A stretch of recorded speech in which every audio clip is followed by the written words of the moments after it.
très galante, vous l'avez noté. Allez-y. Bon, écoutez, merci de me donner la parole. C'est un sujet qui est extrêmement important et nous l'avons déjà débattu à plus ou moins directement, lors de diverses instances. Vanina et Julien Paolini, entre autres, font partie de la commission PADUC, en tout cas évolution législative, à laquelle j'appartiens à la Chambre des territoires. Et nous avons déjà évoqué cette discussion en disant qu'aujourd'hui, il fallait essayer d'encadrer cette urbanisation anarchique et surtout extrêmement disgracieuse. Donc ça, nous l'avions déjà évoqué à l'occasion de la Chambre des territoires.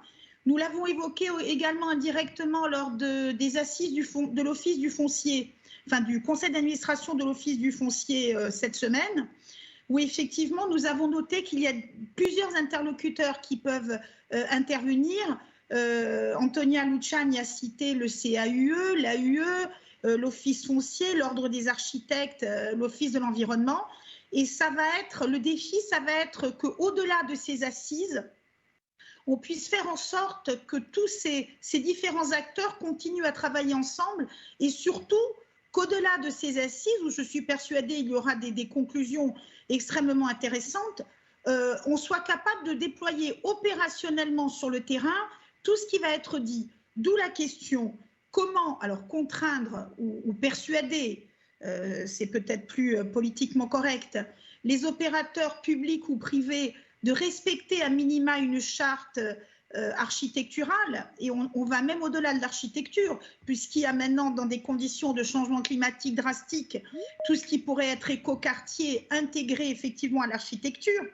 On va plus loin, comment persuader ou sensibiliser les élus dans le cadre de la rédaction de leurs documents d'urbanisme qu'il faut passer par des orientations d'aménagement et de programme et par des chartes architecturales.